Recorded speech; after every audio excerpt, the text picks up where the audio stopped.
আমরা জানি দুনিয়া তেমন মানুষের আপন নয়।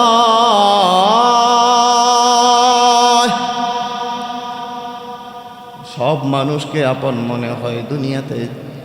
যতদিন আছি মনে হয় সাধারণ বন্ধু আমার আপন ভাইয়ের চেয়ে বেশি সম্পর্ক। মনে হয় আমার বিবি আমারে কোনোদিন ছাড়বে না। মনে হয় আমার সন্তান এত বেশি মহাব্বত করে আমায়। হয়তো মহাব্বতের কারণে আমাকে কোনো দিন আমার সন্তান কবরে নামাবে না। কিন্তু ভাই বাস্তব এটা সবাইকে স্বীকার করে নিতে হবে। হাকিকত সে তো দুনিয়া বেখবর হায়, দুনিয়া কি নুমাইশ পর নজর হায়। नमी गोयम के आज दुनिया जुदा बागश, बाहर कारे के बाशी बा खुदा बस। जिसते दुनिया अज खुदा गाफिल बुदान, मैं कमाशुन करहो फर जिंदजा। সবাইকে এই কথাটা বিশ্বাসী করতে হবে। নতুন বাড়ি বানাইলাম, নতুন জায়গা কিনে, নতুন সব সন্তানের জন্য সম্পদ গুছিয়ে দিয়ে গেলাম। হুট করে আমার মৃত্যুর সংবাদ যখন চলে আসলো, মৃত্যুর সংবাদ যখন চলে আসলো, আমি ভাবছি আমার বিবির সাথে আমার এমন মধুর সম্পর্ক, আমার বিবি আমাকে এত মায়া করে, এত ভালোবাসে, এত কাছে টানতেছে। আমার মা বাবা আমাকে কাছে টানতেছে। আমার সন্তানগুলো আমাকে এত বেশি মহব্বত করে, ভালোবাসে। ভালো করে বুঝবেন, দুনিয়ার এই সব মানুষের ভালোবাসা এগুলো আপনার প্রতি দরদ থেকে করা হয় না। এই ভালোবাসাটুকু শুধু সন্তান আর বিবির স্বার্থের জন্য। কথা বলেন ঠিক কি না? কয় হুজুর আমি বিশ্বাস করি না, আপনার কথা ভুল, আপনার কথা মিথ্যা। একবার মরিয়া দেখো, যখন মরণের খবর হয় তাড়াতাড়ি এলাকার মানুষগুলো এলান ছড়ায়া দেয়, আব্দুর রহমান অমুক লোকটা দুনিয়া থেকে বিদায় হয়ে গেছে, তাড়াতাড়ি তাকে কবরে নামায়া দাও। কবরে নামানোর জন্য যখন প্রস্তুতি নেওয়া হয়, এই অবস্থায় কোনো মানুষ আর দেখা যায় না তেমন। শুধু খালি লাশ দেখতে আসে, মায়া দিতে আসে, দোয়া দিতে আসে। শুধু কাছে আইসা দুঃখ প্রকাশ করে, হায় অমুক মানুষটা দুনিয়া থেকে বিদায় হয়ে গেছে। সাময়িক দুঃখ বুঝায়া ওই একটা ফ্যামিলিকে তারা সান্ত্বনা দিয়া যায়। কথা বলেন ঠিক কিনা? কিন্তু এই মানুষটা যখন মারা গেছে, যদি ডাকা হয় তার সবচেয়ে কাছের বন্ধু কই, তোমাকে আজকে বলা হইল সুযোগ আছে, মাঝে মাঝে তুমি আব্দুর রহমানকে আইসা ডাকতা, আজকে সুযোগ আছে, যাও। যেই বন্ধুকে সব সময় পাইতা না ব্যস্ততার কারণে, আজকে যাও, সুযোগ আছে, তাকে কবরে নামানো হবে। তুমি তো কাছের বন্ধু ছিলা, যাও যাও, তুমি তোমার বন্ধুর সাথে কবরে নিজের অবস্থানটাও বানায়া নাও। এই কথা বললে কোনো বন্ধু এটা মানবে? জোরে বলেন না, মানবে? এর একটু পরে যদি বলা হয় সব চাইতে মহাব্বত যারে করতো সন্তান, কোনো জায়গায় গেলে সুদূর থেকে সারাক্ষণ ভিডিও ফোনের মাধ্যমে চেষ্টা করতো সন্তান রে দেখবে, তার মেয়েটাকে দেখবে, তার ছেলেটাকে দেখবে। দুই এক বেলা খাবার না খেয়ে থাকা যায়, কিন্তু সন্তানটার মুখটা যখন দেখতে না পায়, বাবা অস্থির হয়ে যায়। কাজে কেমন যেন খারাপ লাগে, কষ্ট লাগে, খারাপ লাগে, কষ্ট লাগে, খারাপ লাগে, কষ্ট লাগে। কিন্তু সন্তানকে দেখার পর মা বাবা সবার কলিজাটা ঠান্ডা হয়ে যায়। মারা গেল, বাবাকে কবরে রাখা হয়, এখন বলা হয় সন্তান এখন সময় আসছে তোমার, তুমি যখন অসুস্থ হয়ে যাইতা, তোমার বাবা তোমার জন্য প্রস্তুত হয়ে যাইতো, সারা রাত ঘুমাইতো না, ভালো কিছু খাইতো না, নিজের খোঁজ খবর নিত না, কখন আমার সন্তান সুস্থ হবে শুধু এই অপেক্ষা তোমার বাবা করতে থাক। আজকে সুযোগ আসছে সন্তান, তোমার বাবা দুনিয়া থেকে বিদায়, যাও তাড়াতাড়ি যাও, কবরের মধ্যে তোমার বাবাকে নামিয়ে দেয়া হইছে। তোমার বাবার সাথে তুমি সন্তান নিজের অবস্থানটাও বানায় নাও। দুনিয়ার কোনো সন্তান যতই মহাব্বত হোক, ওই সন্তান কি তার বাবার সাথে যাইতে চাবে? জোরে বলেন, চাইতে চাবে? আবার যদি বলা হয় বিবিকে তোমাকে অনেক মহাব্বত করতাম, যা কামাইতাম উপার্জন করতাম। আগের মানুষের একটা অভ্যাস ছিল, তারা মাকে বেশি সম্মান জানাইতো, মায়ের জন্য বেশি খরচ করত, মার পিছনে খরচ করা ভাগ্যের মনে করত, রিজিকে বরকত মনে করত। আর এখন আমাদের সমাজ এমন হয়ে গেছে, নিজের বিবির প্রতি মায়ের চাইতে বেশি খরচ করা ভাগ্যের মনে করে। কথা বলেন ঠিক কিনা? অনেক মা আছে, তাকে দিতে গেলে সন্তানের ওই জায়গায় হিসাব শুরু হয়ে যায়, বাবাকে দিতে গেলে সন্তানের টাকার হিসাব, কিন্তু তার বিবির সাথে কোনো দিন সে হিসাব করতো না, বিবিকে চাওয়ার আগেই দিয়ে দিত। আর এখন সমাজ এমন হয়ে গেছে, বলা লাগে না, বলার আগেই দেখবেন বিবিদেরকে মাসে মাসে স্বামীরা একটা করে গাড়ি গিফট করে। কথা বলেন ঠিক কিনা? ومن أعرض عن ذكري فإن له معيشة ضنكا ونحشره يوم القيامة أعمى قال رب لم حشرتني أعمى وقد كنت بصيرا قال كذلك أتتك آياتنا فنسيتها وكذلك اليوم تنسى وقال النبي صلى الله عليه وسلم خيركم من تعلم القرآن وعلمه أو كما قال النبي عليه الصلاة والسلام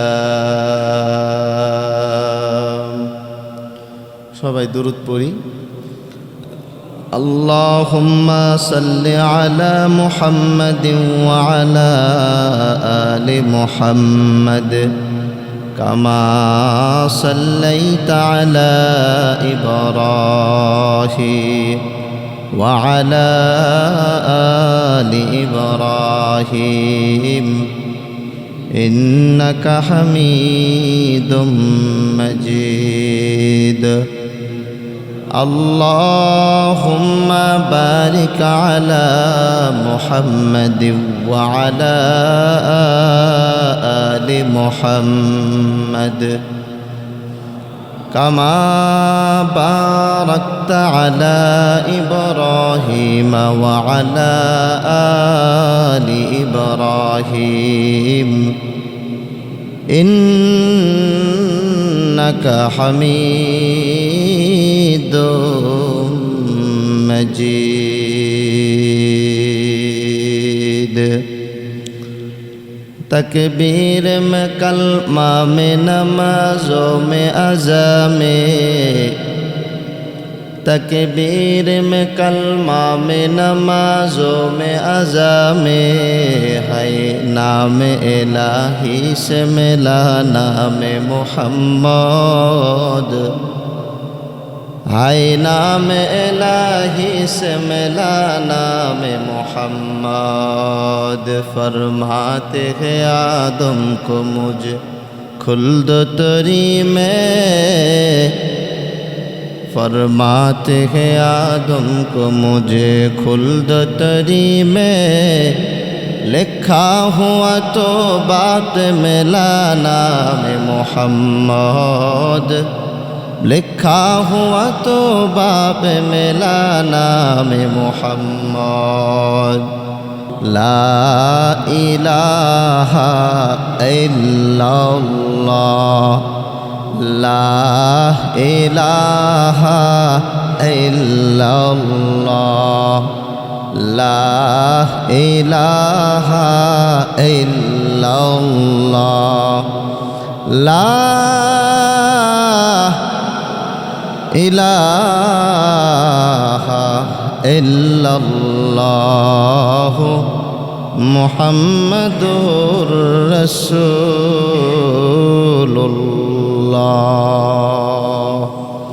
सल्लल्लाहु अलैहि वसल्लम। अल्हम्दुलिल्लाह, আল্লাহ পাকের দরবারে লাখো কোটি শুকর, যিনি দয়া মায়া করে ভালোবেসে আল্লাহর ঘর মসজিদে আসবার বসবার সুযোগ করে দিলেন। এজন্যে দিল থেকে শুকর আদায় করি, বলি আলহামদুলিল্লাহ।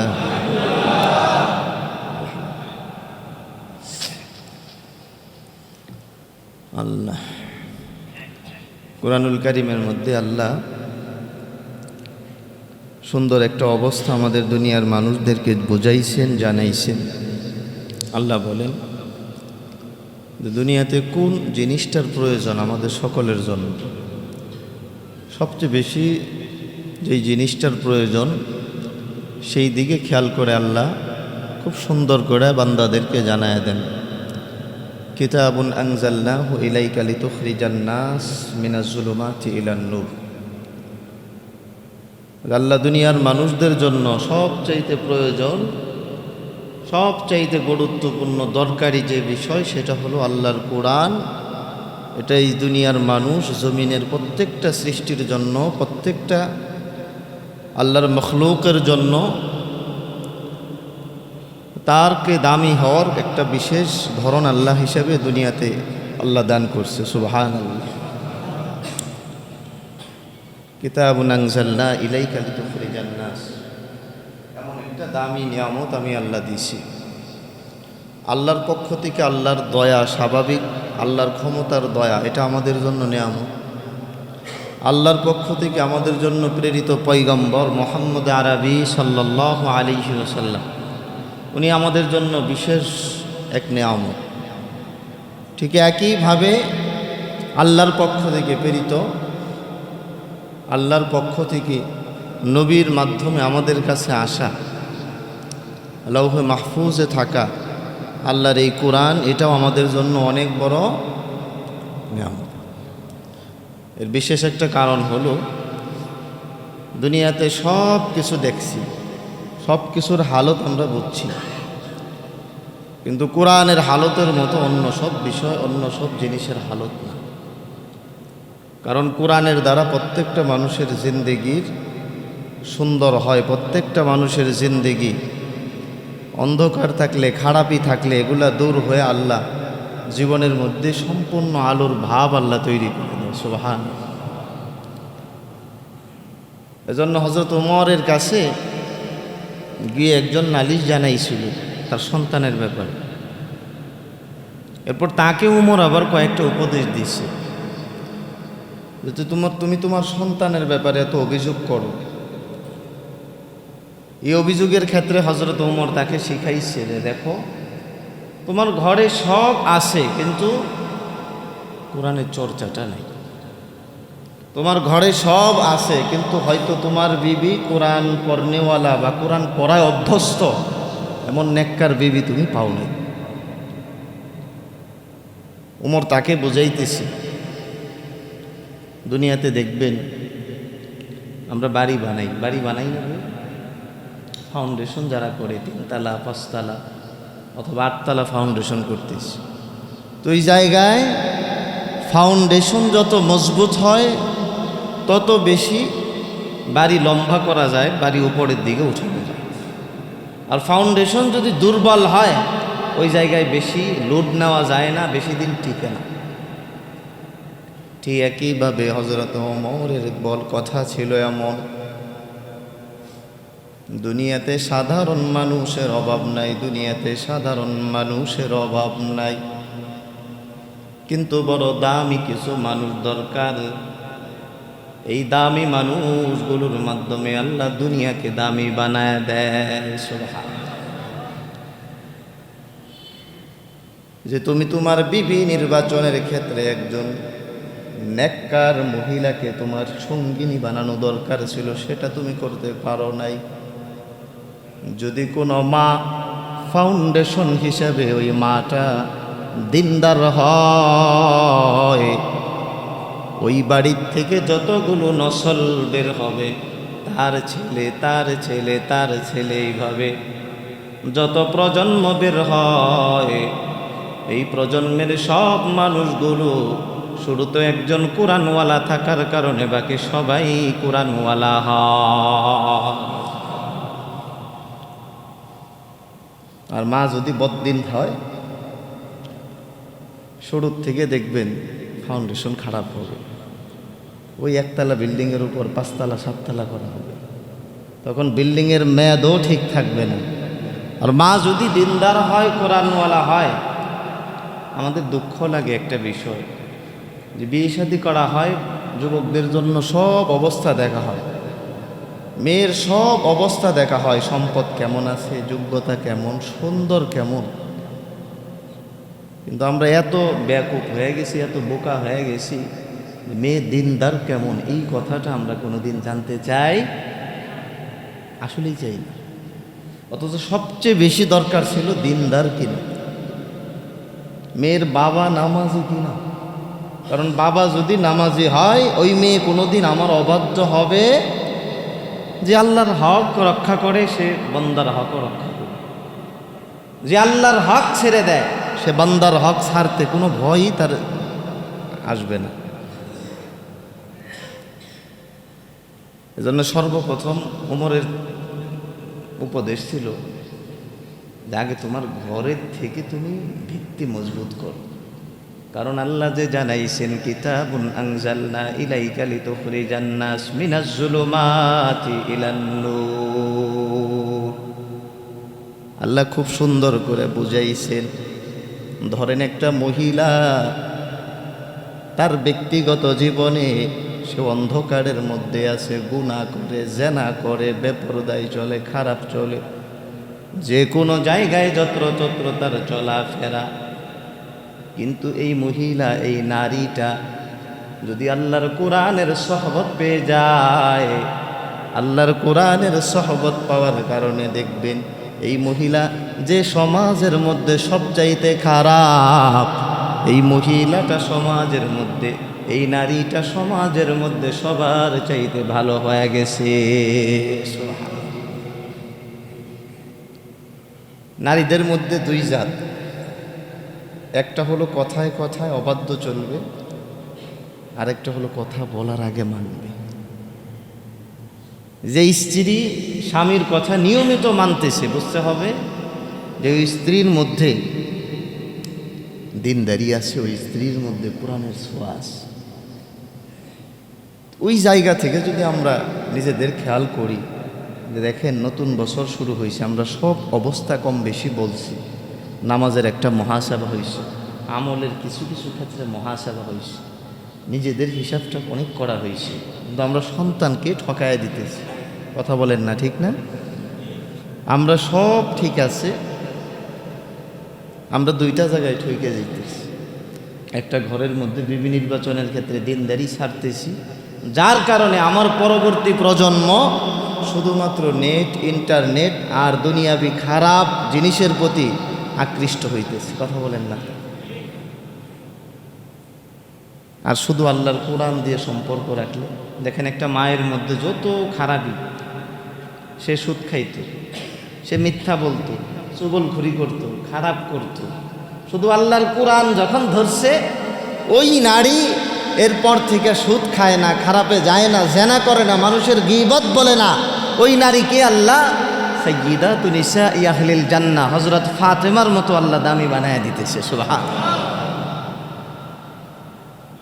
এজন্য ঘরের মানুষটা কোরআনওয়ালা লাগবে। 2 নম্বর কথা, নিজের ঘরের মানুষটাকে যদি কোরআনওয়ালা হিসেবে পাওয়া যায়, বোঝা যাবে। ঘর থেকে বাকি সন্তানগুলো স্কুলে পড়ে, ভার্সিটিতে পড়ে, অন্য কোনো জায়গায় জেনারেল কোনো সাইডে পড়ে, মাদ্রাসায় কোনোদিন পড়ে নাই। শুধুমাত্র মা কোরআনওয়ালা হওয়ার কারণে, কোরআনের সহবত, বাকি সন্তানগুলো দেখবেন কোরআনওয়ালা আল্লাহ বানায় দিবে। সুবহানাল্লাহ। এরপরে প্রশ্ন থাকে, আমরা জানি দুনিয়া তেমন মানুষের আপন নয়,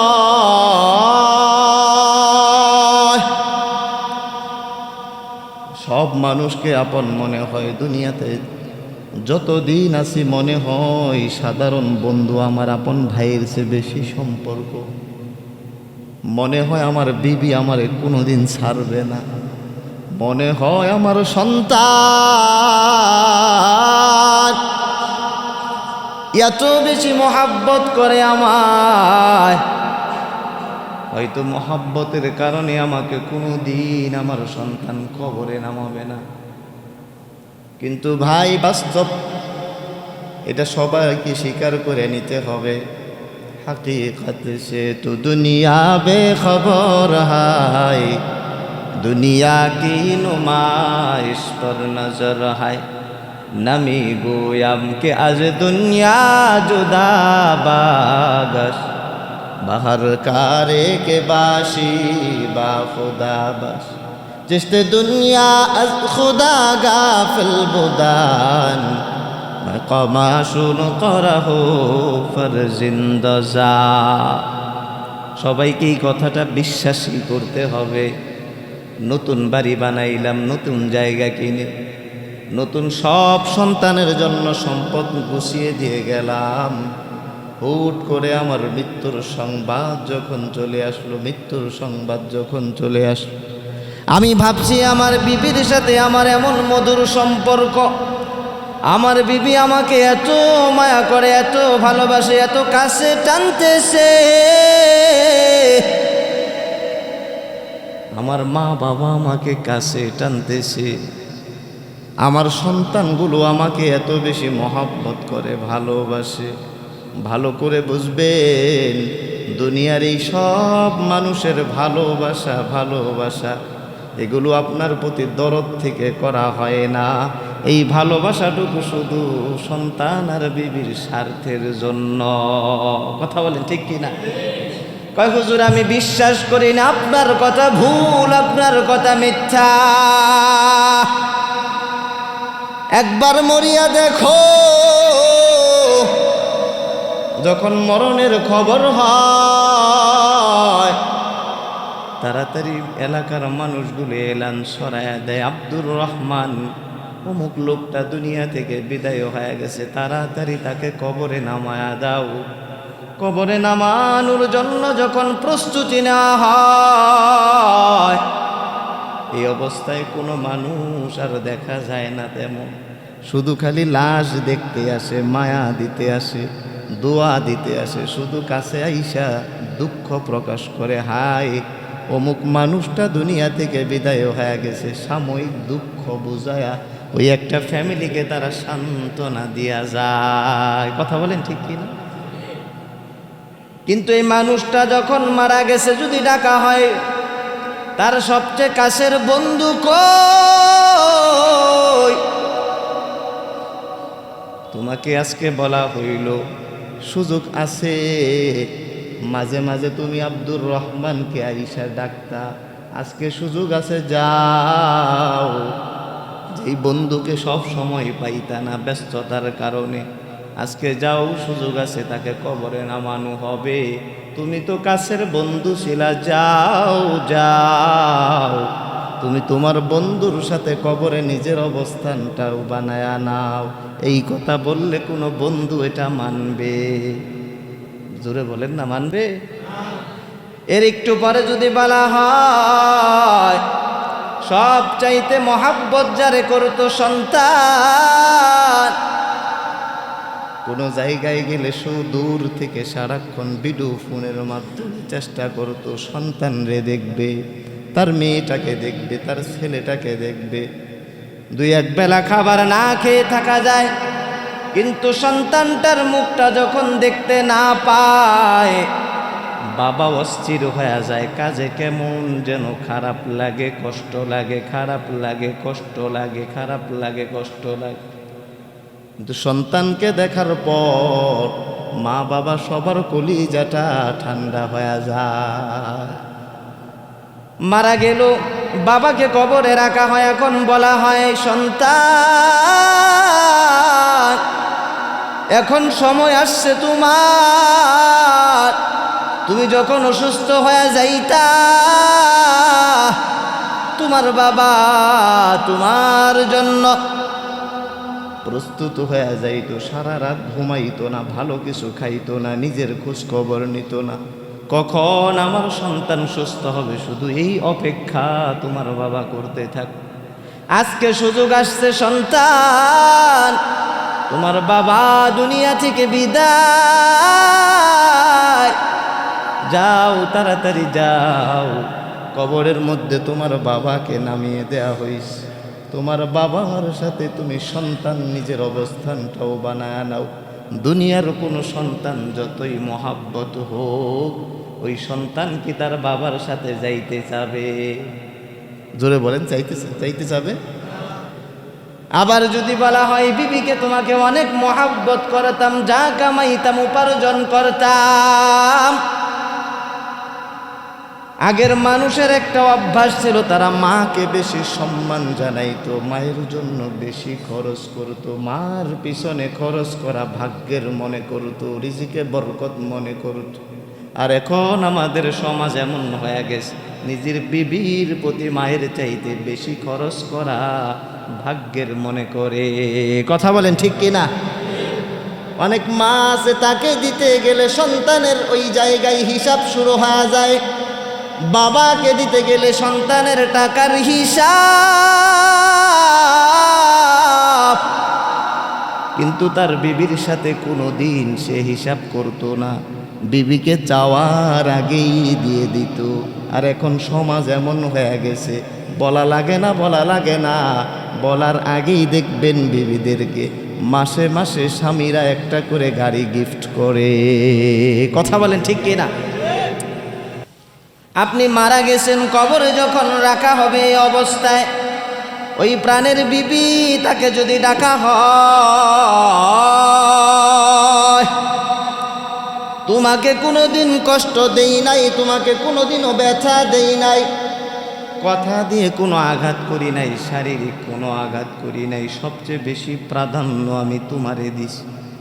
নতুন একটা জায়গা কিনলাম, জায়গার উপর নতুন একটা ভবন করলাম, 5 তলা 10 তলা ফাউন্ডেশন দিয়া, যেহেতু একটা তলা বিল্ডিং আমার দ্বারা কমপ্লিট হয়ে গেছে, এই কমপ্লিট বাড়ির মধ্যে আমারে বিবি তুমি তো অন্তত বুঝবা, আমার বন্ধু আমার সাথে যাইতে রাজি না, আমার ছেলে আমার সাথে যাইতে রাজি না, তবে বিবি হিসাবে তোমার কাছে চাওয়া অন্তত মোহাব্বতের কারণে নতুন বাড়িতে আমাকে, আমি আব্দুর রহমানকে তুমি হয়তো অন্তত একটা রাতের জন্য আজকে রাখবা।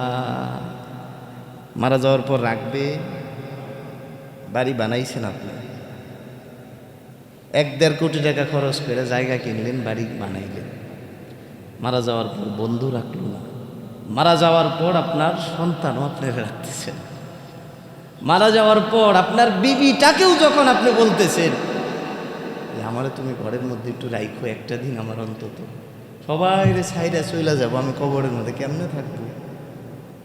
একটা দিনের জন্য বিবি 1 কোটি টাকার বাড়ি বানাইছি, 1 রাতের জন্য আমাকে রাখবে কেউ? বাস এইটুকুই দুনিয়া। কামায় গেলেন আপনি, ভোগ করবে আরেকজন, সব করলেন কিন্তু নিজের জন্য কিছু পারলেন না। এই কথাটা আমি বুঝাইতে চাই যে ভাই এমনভাবে চলতে হবে যাতে কবরে নিজের কিছু হয়, এমন বিবি বানাইতে হবে কোরআনওয়ালা হয়, এমন সন্তান বানাইতে হবে যাতে কোরআনওয়ালা হয়। দুনিয়ার সব শিক্ষা শিখাইছি, দুনিয়ার সব চিন্তা ঢুকাইছি, শুধু একমাত্র আল্লাহর কোরআনটাই আমার বিবি আর আমার সন্তানরা আমি শিখাই নাই। কথা বলেন ঠিক কি না? অথচ আল্লাহ নবী বলতেছে কবরে রাখার পর মানুষকে সাহায্য করবে এমন বড় একটা শক্তি হলো আল্লাহর কোরআন।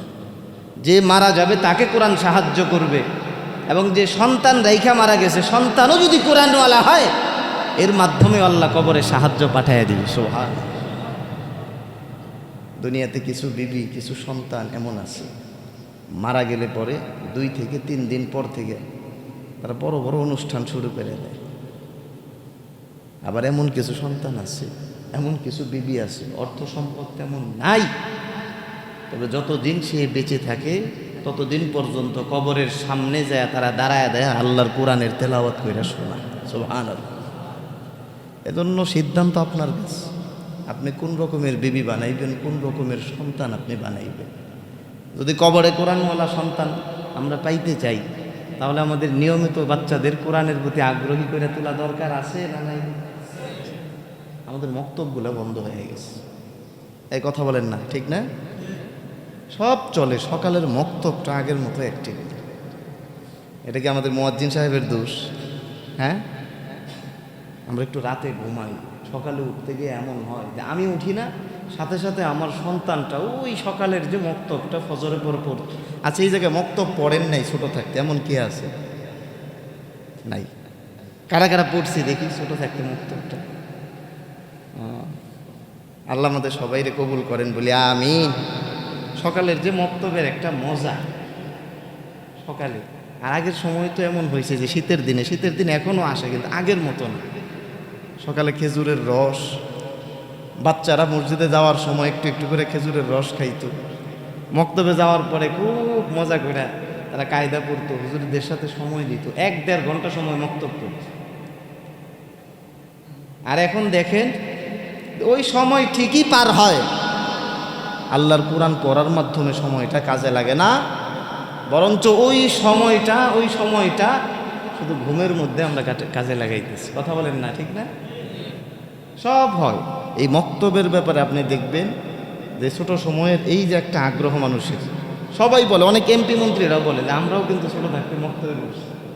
অনেক এসি তারাও কিন্তু এই কথা বলে যে আমরাও ছোট থাকতে মক্তবে বসছি। মসজিদের মক্তব থেকে মানুষকে কোরআন শেখানো হয়, কিন্তু আমরা এত বেশি অবহেলা করতেছি সন্তানদেরকে নিয়ে। সন্তানদেরকে আমরা পূর্ণাঙ্গ কোরআনটা আমরা শিখাই, সব শিখাই। কথা বলেন না ঠিক না? সুন্দর করে পুরা কোরআনটা পড়তে পারে আমি শিখাই না। এজন্য যখন মারা যাওয়ার পর সন্তান আমাকে ভুলতে বেশি সময় নেবে না। এই যে কাজটা করলাম এটা অন্য কেউ করছে না আমি করছি, নিজে ঠকায়া গেলাম। এজন্য আজকে থেকে চেষ্টা রাখা যে অন্তত নিজের মধ্যে কোরআন আনবো, যদি না পারি নিজের সন্তানের মধ্যে আনতে হবে। কারণ আল্লাহ তো অপছন্দ করে, আল্লাহ হুঁশিয়ারি দিয়ে দিছে, তোমরা যদি এটা না ধরো তোমাদের ব্যাপারে অনেক হিসাব আছে আমি আল্লাহ বলেন, ওয়ামান আরাদা আন যিকরি ফাইন্না লাহু মাঈশাতান দনকা ওয়া নাহশুরুহু ইয়াওমাল কিয়ামাতি আমা। আমি আল্লাহর কোরআন, আমি আল্লাহর এই দামি অংশ থেকে যদি কোনো মানুষ চোখ সরায় নেয়, ওইটাকে উপেক্ষা করে, দুনিয়াতে সব কিতাব মজা লাগতো কিন্তু শুধুমাত্র আল্লাহর কোরআনটাই তোমার মজা লাগে নাই, তাহলে আল্লাহর কাছে ধরা আছে। কেমন ধরা? দুনিয়ার মধ্যে আল্লাহ জানায় দিয়েছেন, যদি এমন আখলাকওয়ালা হও তাহলে দেখবা দুনিয়ার মধ্যে তোমার শান্তির যত ফাইসালা ছিল আমি আল্লাহ শান্তির জায়গা অশান্তি দিয়া ভরিয়া দিলাম। আমরা কি চাই নিজের জীবনের শান্তি নষ্ট করতে? নিজের ব্যক্তিগত জীবনে শান্তি চাই, অস্থির হয়ে যায়, নানান ওষুধ ব্যবহার করি, একটু শান্তির জন্য হাজার হাজার কোটি কোটি টাকা খরচ করি। পরিবারে শান্তি চাই, সমাজে শান্তি চাই, রাষ্ট্রে শান্তি চাই। আল্লাহ বলেন, বান্দা তোমরা যদি শান্তি পাইতে চাও তাহলে একমাত্র আমার কোরআনকে ধরে নাও। সুবহানাল্লাহ। কোরআন ধরলে পরে আমার দিলের মধ্যে শান্তি পয়দা হবে। ওই যে আল্লাহ বলছেন যে অন্ধকার যা আছে দূর হয়ে যাবে। খারাপই ছিল আমার, কোরআনের একটু ছোঁয়া লাগতেছে দিলের মধ্যে, আস্তে আস্তে আমার ভেতর থেকে সব খারাপই দূর হবে। আমার ফ্যামিলিতে খারাপই ছিল, শুধুমাত্র কোরআনের অবস্থা থাকার কারণে ফ্যামিলির সব মানুষগুলো দেখবেন হারাম খাইতে গেলে ভাববে যে আব্বু হারাম খাওয়া যাবে না, কোরআনে এই কথাটা হারাম আসছে। নেশা করা যাবে না, নেশা করা হারাম। জেনা করা যাবে না, বেপরদায় চলা যাবে না, আম্মু বেপরদায় চলা যাবে না। এইভাবে দেখবেন একটা ফ্যামিলি ছিল অন্ধকার, শুধুমাত্র কোরআনের ছোঁয়া লাগার কারণে আল্লাহ ওই ফ্যামিলিটা পরিপূর্ণ আলোকিত বানায় দেয়। সুবহানাল্লাহ। ঠিক সমাজেও একই, ব্যক্তিগতভাবে একজন একজন করে কোরআন ধরতে থাকি, ইনশাল্লাহ দেখবেন এই সমাজের নেশা দূর হয় না। জি,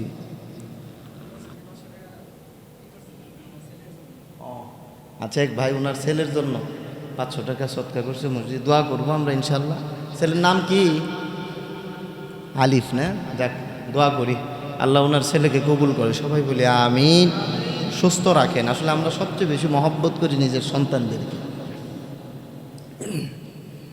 তো সমাজের মধ্যে আমাদের চিন্তা হলো যে হুজুর, এই যে এত পুলিশি আক্রমণ করা হইতেছে, নেশা তো কমে না। কথা বলেন না, নেশা কমছে? একদিকে কমে আরেক দিকে বাড়ে, একদিকে কমে আরেক দিকে বাড়ে।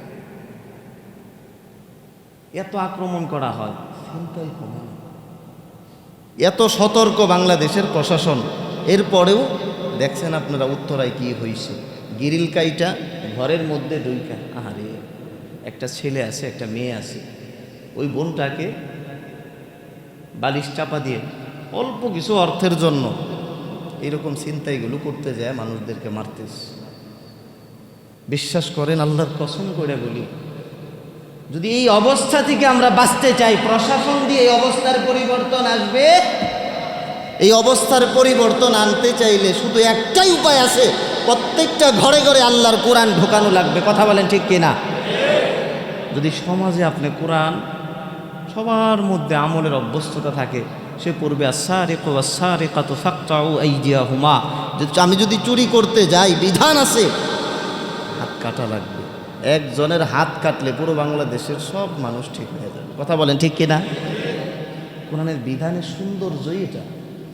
একটা বিচার বাস্তবায়ন করলে পুরো বাংলাদেশের অবস্থা পাল্টায় যাবে। আপনি দেখেন এখন যে আতঙ্ক চলতেছে দেশের মধ্যে, অনেক মানুষ ভয়ে আছে, না জানি একটু সম্পদ থাকলে কোন ধরনের মানুষ আইসে অ্যাটাক করে। বাচ্চা কাচ্চা নিয়ে নিরাপদ অবস্থা নাই এখন সমাজের। এই যে দুরবস্থা, এই জায়গা থেকে ভাই বাঁচতে চাইলে আল্লাহর কোরআনটারে ধরতে হবে, সমাজের মধ্যে আল্লাহর কোরআন বাস্তবায়ন করতে হবে। যদি আমরা এই চিন্তা নিয়ে আগাইতে পারি, সমাজের পরিবর্তন হবে। আর না হয় সামরিক বাহিনীর মধ্যে সব দল এক জায়গায় করে 10 দলও যদি আপনি ঢুকাইয়া দেন সমাজ আর রাষ্ট্রের মধ্যে, পরিবর্তন আপনি আনতে পারবেন? সম্ভব না।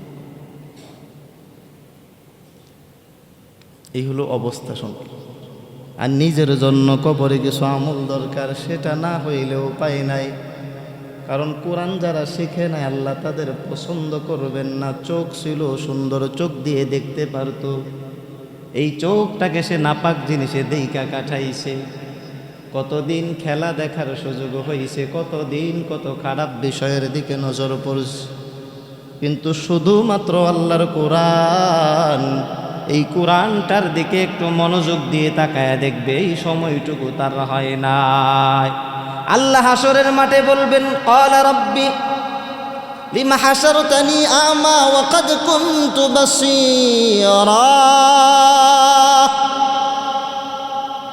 ক্বালা রাব্বি লিমা হাশারতানি আমা ওয়া ক্বাদ কুনতু বাসীরা।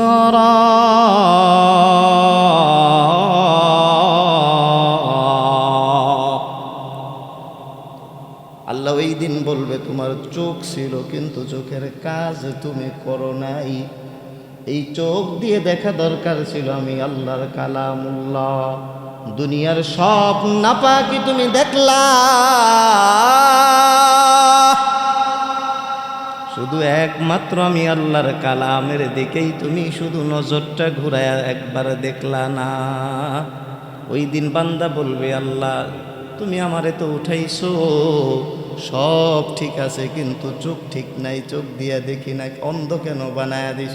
আল্লাহর সাথে সাথে বলবে, বান্দা আমি তো চোখের নিয়ামত দিছিলাম আমার জন্য যেই কাজের জন্য দিছি সেই কাজে পাই নাই, এজন্য আজকে আমি আল্লাহ তোর ওই চোখ নামক নিয়ামত আমি নিয়ে নিলাম। তার মানে কোরআন না শিখলে ধরা আছে। কথা বলেন না, আল্লাহর কাছে ধরা আছে না নাই? বড় ধরনের ধরা আছে। আল্লাহ কোরআন নিজে শিখতে হবে। এখন প্রশ্ন থাকে, হুজুর আমরা তো শিখতে পারি না, আমাদের বয়স হয়ে গেছে, বয়স বেশি হয়ে গেছে, আমরা তো শিখতে পারিনি। এখন চেষ্টা করি একটু একটু শিখি। আচ্ছা আপনি শিখতে পারেন নাই, অন্তত সন্তানটা আপনার চোখের সামনে আছে। দ্বিতীয় অপশন যে সন্তান শিখতে পারবে, এইটুকু সুযোগ তো আপনার হাতে আছে। কথা বলেন না, আছে না? আপনি সন্তানটারও কোরআন শেখাইতেছেন, অথচ একটা সন্তান কোরআনওয়ালা হইলে কত মজা, কত স্বাদ। একটু আগে চোখের কথাও যে বললাম, চোখও যে কেমন নিয়ামত একটা মানুষের ক্ষেত্রে, কোরআনওয়ালা হইলে কত স্বাদ। দুইটা অবস্থায় বুঝেন। নিজের সন্তান রে আমি কোরআনওয়ালা বানাইলাম না। এক লোক একটা বাচ্চাকে সে লজিন রাখছে, সে কোরআন শেখায়। ওই বাচ্চাটা অনেক বেশি দুর্বল, মা বাবা নাই, একেবারে ইয়াতিম। ওই বাচ্চাটা বড় দুর্বল, দুনিয়াতে আপন কেউ নাই, আপন বলতে তার কেউ নাই। এই বাচ্চাটা মাদ্রাসায় পড়তেছে, একজনের বাড়িতে প্রতিদিন যায় খাবার খায়। অন্ধ হওয়ার কারণে ওই বাড়ি পর্যন্ত একা যাইতে পারে না। ওই লোকটা ধনাঢ্য মানুষ, দামি মানুষ, ধনী মানুষ, সম্পদের অভাব নাই, কিন্তু এরপরেও এই সন্তানের চোখ না থাকার কারণে তার মধ্যে, তার কলবের মধ্যে মায়া ঢুকায়া দিছেন কে? একটু আওয়াজ করে বলেন কে? এই বাচ্চার দিকে যখন তাকাইছে, মিলা দেখলো, আল্লাহ আমারে তুমি চোখ দিছ, কিন্তু এই ছোট বাচ্চাটার চোখ তো নাই। এরপরেও কষ্ট করে মাদ্রাসায় হাফেজ কোরআন হওয়ার জন্য আসছে। সুবহান। এই বাচ্চাকে প্রতিদিন সে মেহমানদারি করবে, প্রত্যেক দিন মাদ্রাসায় যায়।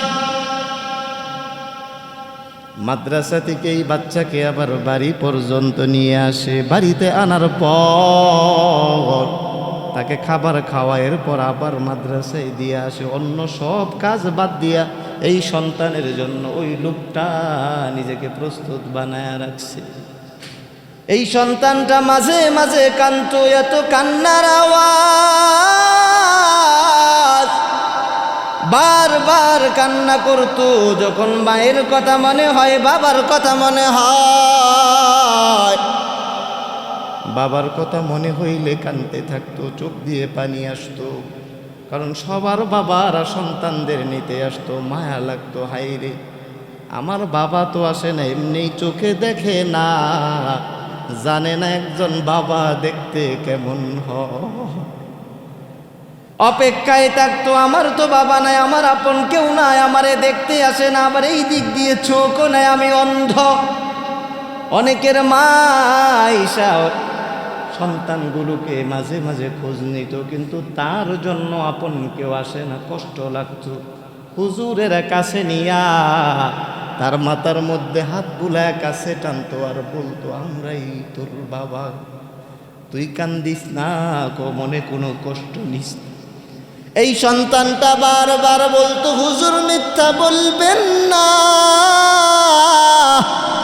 আমি ভালো করিয়া জানি আমার বাবা নাই, আমার মা নাই, আমি এতিম, আমার দুনিয়াতে কেউ নাই। আপনি আমার বাবা হইলেন কেমন করে? এই উস্তাদটা বারবার সন্তানটারে সান্ত্বনা দিত, তোর তো মা বাবা নাই, মনে করবে আমি তোর বাবা। সুবহান। এইভাবে যখন সময় পার হয়, একদিনের ঘটনা, কয়েকজন ছাত্র হাফেজ কোরআন হয়ে গেছে। ওই জায়গায় ছাত্রগুলোকে পাগড়ি দেওয়া হইতেছে, একজন একজন করে পাগড়ি দিতেছে। বড় আলেম আসছে, বড় বুজুর্গ মানুষ আসছে, মাথার মধ্যে পাগড়িটা পেঁচায় দেওয়া হইতেছে। কারণ মা বাবা ওই দিন খুব খুশি হয়। একটা সন্তান যখন কোরআনের হাফেজ হয়, কোরআনের হাফেজ হয়, পুরো দুনিয়া এক জায়গায় করলে যে সম্মান, শুধু কোরআনওয়ালা হওয়ার কারণে একটা সন্তান আপনার নিজের, এর চাইতে বেশি সম্মান আপনার জিন্দেগিতে শুরু হয়, ঠিক কিনা? একটা সন্তান যখন হাফেজ হয়, মা প্রস্তুতি নেয়, বাবা প্রস্তুতি নেয়। ওই দিন যতই কাজ থাকুক রেডি হয়ে যায়, সন্তান আজকে তাকে পাগড়ি দিবে, তার অবস্থায় থাকা লাগবে। কারণ কষ্ট করে হাফেজে কোরআন হয়েছে আমার সন্তান। দূর থেকে বাবাগুলো তাকে আসে, তাকা তাকা দেখতেছে। প্রত্যেকটা সন্তানকে মাথার মধ্যে পাগড়ি দেওয়া হয়। বাবাগুলো সামনে আসে, সামনে যখন দাঁড়ায় যায় বাবাদেরকে একটা তসবিহ দেওয়া হয়। আর বাবাদেরকে দুনিয়ার মধ্যে সম্মান হিসেবে বাবাদের হাতে একটা জায়ের নামাজ দেওয়া হয়। এইভাবে একজন আসে, একজন দিয়ে দেয়, চলে যায়। আবার দ্বিতীয় জন আসে, আবার তাকে দেয়া হয়, চলে যায়। একটা পর্যায়ে যখন একজন সামনে আইসা দাঁড়ায়, ওই ছেলেটা যে চোখে দেখে না, অন্ধ। আমি আপনি দেখতে জানি নিয়ামত আছে, এরপরেও কোরআন পড়ি না, কোরআন শিখি না, কোরআন দেখি না। অথচ ওই সন্তানের চোখ নাই। এখনো বাংলাদেশে খবর নিলে দেখবেন, বাংলাদেশে শত শত অন্ধ কোরআনের হাফেজ তৈরি হয়। কথা বলেন ঠিক কিনা? ওই সন্তান যখন সামনে আসছে, পাগড়ি হাতে উঠায়া দিছে, বুজুর্গ তার মাথায় যখন পাগড়ি পেছায়া দিবে, দেখতেছে তার অভিভাবক, তার গার্ডিয়ান আসে না, একটু সময় লাগতেছে। জিজ্ঞেস করে কি ব্যাপার। এর কিছুক্ষণ পর তাকায় দেখে যে চলে আসছে তার অভিভাবক, তার গার্ডিয়ান, একটা বুড়া মানুষ। আইসা তাড়াতাড়ি তার শরীরের মধ্যে হাতটা যখন দিছে, তখন সে গন্ধে বুইজা ফেলছে এটা আমার ওই অভিভাবক, যার বাড়িতে খাইয়া খাইয়া আমি আল্লাহর কোরআন শেখার সুযোগ পাইছি। সুবহানাল্লাহ। ওই লোকটার সামনে দাঁড়ায় যখন মাথার মধ্যে পাগড়ি পেঁচা দেওয়া হয়, পাগড়ি যখন মাথার উপর উঠানো হয়, সব মানুষগুলো তাকে আসে। দূর থেকে একটা অন্ধ মানুষের দিকে তাকাইলে বড় মায়া হয়। ওই বৃদ্ধ মানুষটা সেও কান্না করতেছে, দেখতেছে, কারণ এর খেদমত আমি করছি, আজকে ওর মাথায় আমি পাগড়ি ঘোরায় দিতেছি। ওই সন্তানটা হুট করে কান্না করে দিছে। জিজ্ঞেস করা হয় তুমি কেন কান্না করো, তোমার কষ্ট আবার কি, তোমাকে সব দায়িত্ব তো উনি পালন করছে। ওই সন্তান ডাকিয়া বলে ভাই আমি অন্ধ, চোখে দেখি না, চোখ দিয়ে ভালো করে মানুষদেরকে দেখতে পারি না, দেখার ক্ষমতা আল্লাহ আমারে দেয় নাই। এই দিক দিয়ে আমি আমার মাকেও কোনো একদিনের জন্য দেখি নাই, বাবাকেও দেখি নাই, কারণ আমি তো চোখেই দেখতে জানি না। তবে যেইটুকু আমি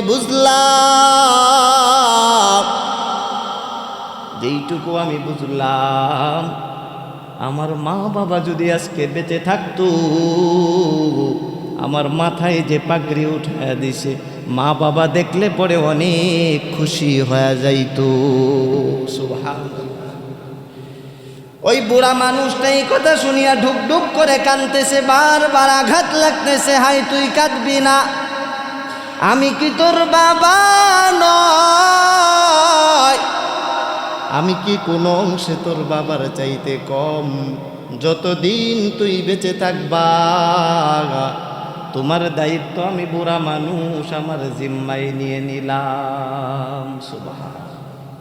আচ্ছা আপনি দেখেন তো, এই বাচ্চাটা হাফেজ হয়েছে, তার মা বাপ নাই, থাকলে খুশি হইত। যেই বাচ্চাগুলো হাফেজ হইতেছে এদের মা বাপ অনেক খুশি হয়ে আসতেছে, একটা তসবিহ হাতে, একটা জায়নামাজ হাতে। আবার আর হাসরের মাঠে তাদের জন্য আল্লাহ পুরস্কার ঘোষণা করে দিয়েছেন যে জান্নাতে অন্য কাউরে স্বর্ণের মুকুট দেওয়া হবে না, কোনো এমপি মন্ত্রীকে দেওয়া হবে না, দুনিয়াদার মানুষকে দেওয়া হবে না, কোনো ক্ষমতাশীল মানুষকে দেওয়া হবে না, শুধু একমাত্র কোরআনওয়ালা তাদের মা বাবাকে আল্লাহ জান্নাতে স্বর্ণের মুকুট পরায় দেবে। আচ্ছা এই স্বপ্নটা কার মন চায় না যে দুনিয়াতে আমার সন্তানটা কোরআনের হাফেজ হোক, কোরআনওয়ালা হোক? এমন ইচ্ছা সবার থাকার দরকার আছে না? আপনাদের আছে এমন ইচ্ছা যে আমার সন্তান কোরআনওয়ালা হোক, সে মাদ্রাসায় যদি নাও পড়ে কোরআনটা আমি শেখাবো, আল্লাহর দিন আমি শেখাবো, এইটুকু নিয়ত করা যায় ইনশাআল্লাহ? অন্য সন্তান যদি হাফেজে কোরআন হইলে এত ভালো লাগে, নিজের সন্তান যখন কোরআনের হাফেজ হবে তবে কোরআন শিখবে, দিন সম্পর্কে জানবে, তখন আপনার আরের চেয়ে বেশি মজা লাগবে যে নিজের রক্তটা আজকে কোরআনওয়ালা হয়েছে। আর কবরে যখন আপনাকে রাখবে এই সন্তান দুনিয়ার সব ভুলে যাবে, কিন্তু আপনার সম্পর্কের কথা সে ভুলবে না। কথা বলেন ঠিক কিনা? এজন্য সন্তানকে আমরা সবাই সব মহাসাবা হয়েছে ভাই, নামাজের করছি, অন্য অন্য অনেক হালত নিয়ে আমরা বলছি, সন্তানকে অন্য সব পড়ানোর আগে আল্লাহর নামের পড়াটা আমরা আগে পড়াবো, আগে সবার আগে আমরা আল্লাহর কোরআনটা আমরা শেখাবো। পারবো ইনশাল্লাহ? কারা কারা রাজি? আল্লাহ তুমি আমাদের জন্য সহজ করো, সবাই বলি আমিন।